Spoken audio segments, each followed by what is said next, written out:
Hello student, maths classes में आप सबका स्वागत है। आज की इस वीडियो में हम देखेंगे कि महत्तम समापवर्तक और लघुत्तम समापवर्तक में क्या संबंध होता है।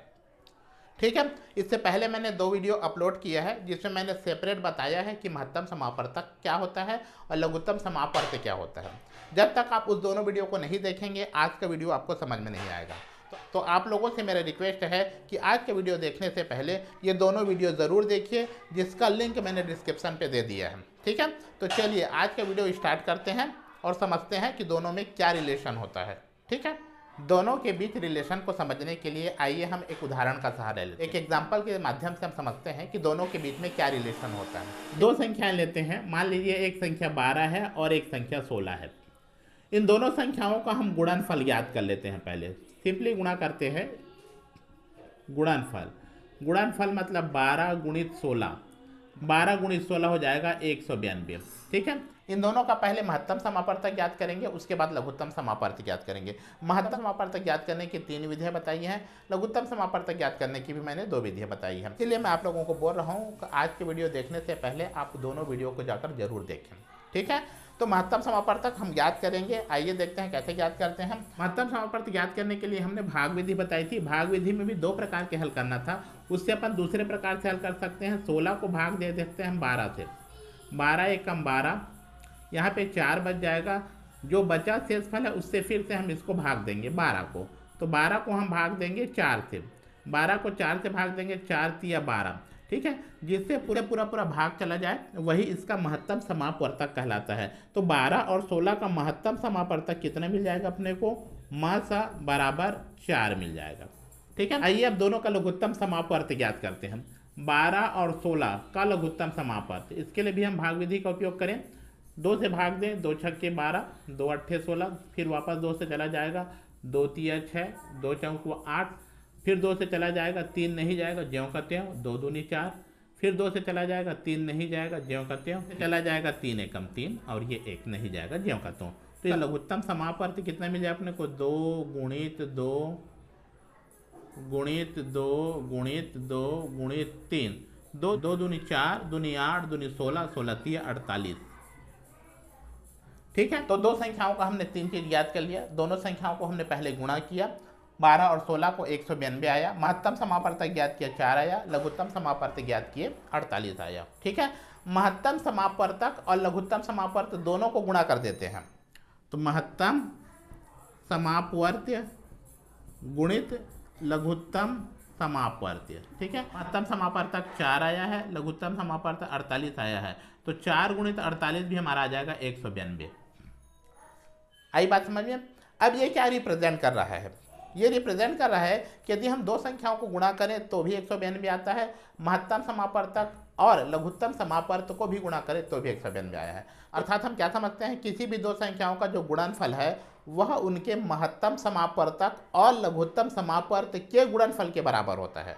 अर्थात हमारा रिलेशन क्या मिल गया कि पहली संख्या है, पहली संख्या गुणित दूसरी संख्या। ठीक है, ये किसके बराबर होगा? उनके मासा और लसा के गुणनफल के बराबर होगा। आई बात समझ में? तो इसका क्या मतलब हुआ? इन चारों में से यदि हमको कोई 3 राशि पता है तो एक राशि निकाल सकते हैं। कहने का मतलब क्या है, यदि हमको कोई 2 संख्या पता है और उन दोनों संख्याओं का मासा पता है तो लासा निकाल सकते हैं। 2 संख्या पता है, उसका लासा पता है तो मासा निकाल सकते हैं। उन दोनों का मासा और लासा दोनों पता है, एक राशि पता है तो दूसरी राशि को भी हम निकाल सकते हैं। तो ये रिलेशन हो गया। ठीक है, तो आइए हम ऐसे 5 डिफरेंट टाइप क्वेश्चन देखेंगे। इन 5 डिफरेंट टाइप क्वेश्चन को यदि आपने अच्छे से समझ लिया तो मासा और लासा ये आपको पूरी तरह से समझ में आ जाएगा और कभी कंफ्यूज नहीं होंगे आप कि उसमें मासा ज्ञात करना है कि लासा। तो आइए इन 5 क्वेश्चन को समझने का प्रयास करते हैं। ठीक है, तो हमने रिलेशन देखा, पहली संख्या गुणित दूसरी संख्या बराबर मासा गुणित लासा। आइए अब हम पहला क्वेश्चन देखते हैं। हमारा पहला क्वेश्चन है, 2 संख्याओं का मासा 2 है, लासा 12 है, एक संख्या 6 है तो दूसरी संख्या क्या होगी?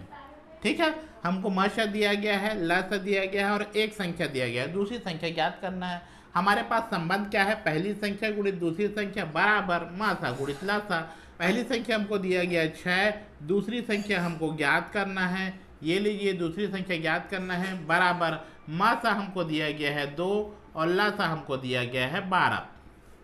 6 एकम 6, 6 दूनी 12। तो दूसरी संख्या जो है, दूसरी संख्या कितना आ जाएगा हमारा 4। इस तरह हम रिलेशन की सहायता से इसको ज्ञात कर सकते हैं। ठीक है, आइए अब दूसरा क्वेश्चन देखते हैं। दूसरा क्वेश्चन है हमारा, दो संख्याएं 24 एवं 36 है, उनका मासा 12 है, तो लासा ज्ञात कीजिए। फिर से हम इसी संबंध का उपयोग करेंगे। हमको दो संख्याएं दी गई है, 24 पहली संख्या है, 36 दूसरी संख्या है, बराबर मासा दिया गया है 12 और हमको लासा ज्ञात करना है। ये लीजिए, तो 12 एकम 12, 12 दूनी 24 और 36 दूनी 72। तो हमारा लासा कितना आ गया? लासा आ गया 36। आई बात समझ में? तो ये बिल्कुल सिंपल एग्जाम्पल था। इसकी सहायता से हमको यदि कोई 3 राशि दी गई है तो उसमें से एक राशि को निकालना आसान है। आइए थोड़ा सा कठिन सवाल को देखते हैं और आइए क्वेश्चन नंबर 3 को समझने का प्रयास करते हैं। दो छोटे टैंकरों में क्रमशः 85 और 68 लीटर पेट्रोल आता है।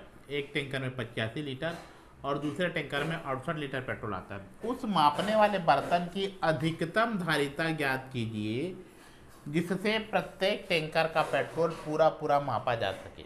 अधिकतम धारिता वाला बर्तन ज्ञात करना है जो दोनों टैंकरों के पेट्रोल को पूरा माप सकता है। तो जब भी बड़ा सा बड़ा या अधिकतम ज्ञात करना हो तो अब हम महत्तम समापवर्तक का उपयोग करते हैं।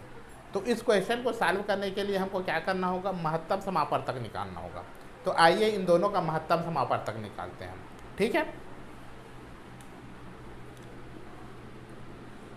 भाग विधि से महत्तम समापवर्तक निकालते हैं। 85 को भाग दे देते हैं 68 से। 68 एकम 68 एक बार में चला जाएगा, घटा देंगे।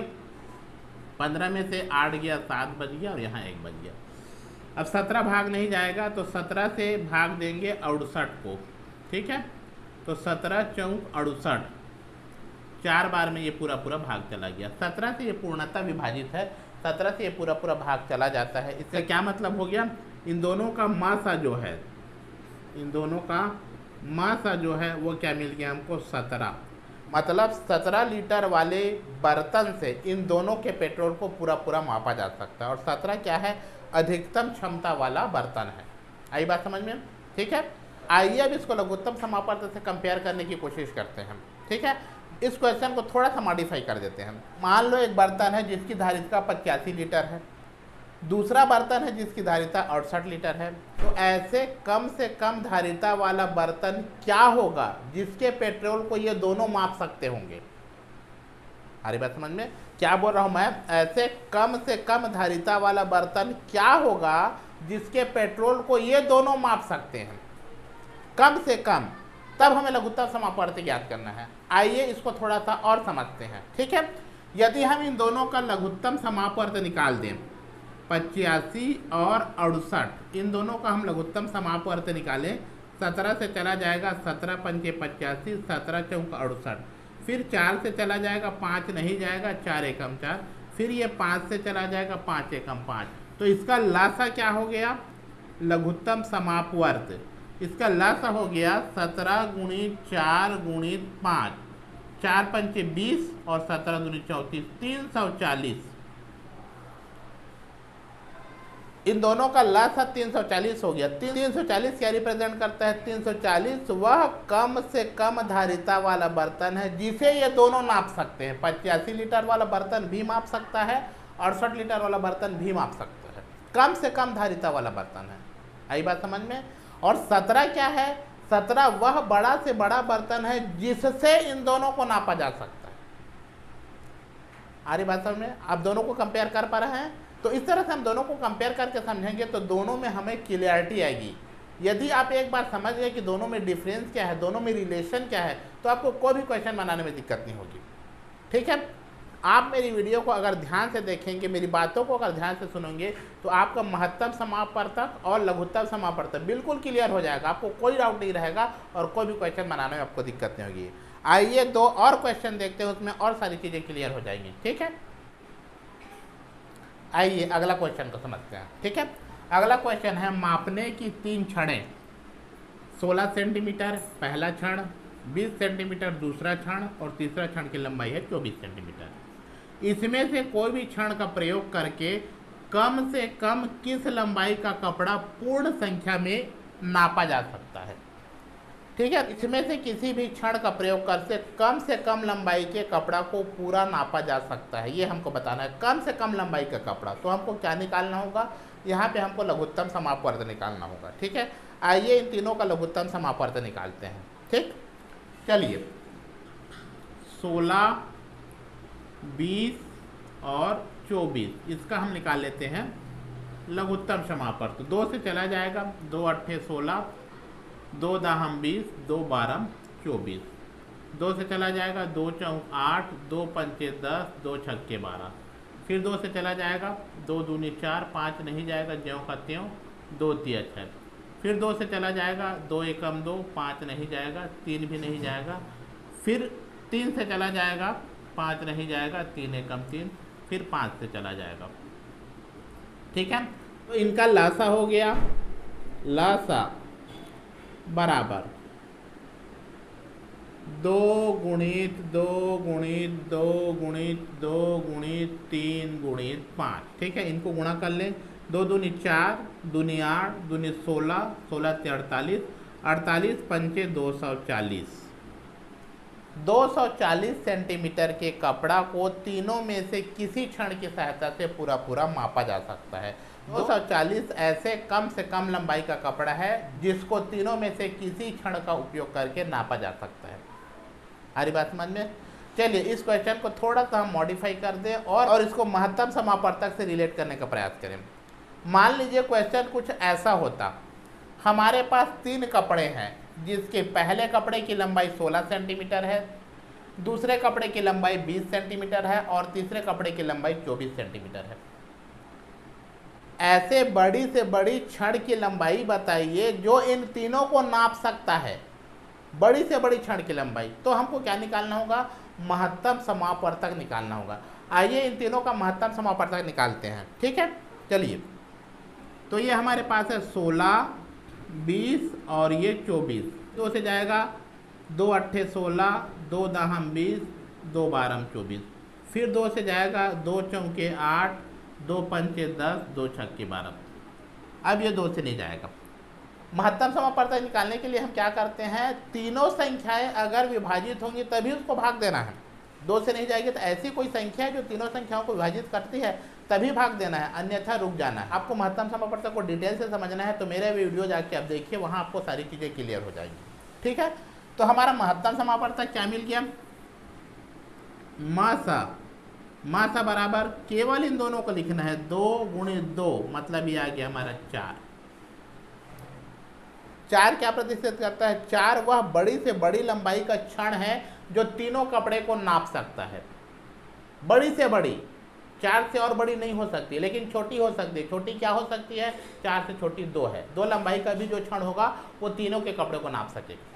आ रही बात समझ में? दोनों चीज़ों को आप रिलेट कर पा रहे हैं। तो इस तरह से आप समझेंगे तो सारे क्वेश्चन को आप आसानी से बना पाएंगे। जैसे ही आप क्वेश्चन पढ़ेंगे आपको समझ में आ जाएगा उसमें आपको लासा निकालना है कि मासा निकालना है। और चलिए एक और क्वेश्चन सॉल्व करते हैं, और ये क्वेश्चन जो है चारों क्वेश्चन से बिल्कुल डिफरेंस है और इस क्वेश्चन को सॉल्व करने में आपको बहुत मजा आएगा।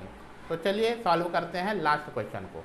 5वां क्वेश्चन हमारा, 55 मीटर लंबे एवं 22 मीटर चौड़े मैदान में वर्गाकार दरियाँ बिछानी हैं। एक ही नाप की कम से कम बिछाई जाने वाली दरियों की संख्या ज्ञात कीजिए। इसमें लासा ज्ञात करना है कि मासा ज्ञात करना है, मुझे कमेंट सेक्शन में कमेंट करके बताइए। आइए यहाँ पे हम थोड़ा सा समझने का प्रयास करते हैं। मेरा आप लोगों से क्वेश्चन है, मान लीजिए अगर दरी का साइज छोटा है तो ज़्यादा दरी लगेगा कि दरी का साइज बड़ा है तो ज़्यादा दरी लगेगा। जाहिर सी बात है, अगर दरी का साइज छोटा होगा तो दरी की संख्या ज़्यादा होगी और दरी का साइज अगर बड़ा होगा तो संख्या कम होगा। ठीक है, अरे बात समझ में? तो हमको क्या ज्ञात करना है, दरी की संख्या कम से कम होनी चाहिए। दरी की संख्या कम से कम होना चाहिए। इसका क्या मतलब है, दरी का साइज जो है वो बड़ा से बड़ा होना चाहिए। तो जब दरी का साइज बड़ा से बड़ा होना चाहिए तो यहाँ पे हमको लघुत्तम समापवर्तक निकालना होगा कि महत्तम समापवर्तक निकालना होगा। यहाँ हमको महत्तम समापवर्तक निकालना होगा। आ रही बात समझ में? समझ पा रहे हैं आप क्वेश्चन को? तो यहाँ हम क्या करेंगे, महत्तम समापवर्तक ज्ञात करेंगे। आइए महत्तम समापवर्तक निकालते हैं। तो 55 और 22 का महत्तम समापवर्तक निकालने के लिए 55 को 22 से भाग दे देते हैं। 22 दूनी 44, बच गया 11। 22 से 11 भाग नहीं जाएगा, 22 से फिर इसको हम भाग दे देंगे 11 से, 11 दूनी 22, ये कट गया। 11 से भाग देने पे ये पूरी तरह विभाजित हो जाता है। इसका क्या मतलब हुआ, इसका मासा हो गया।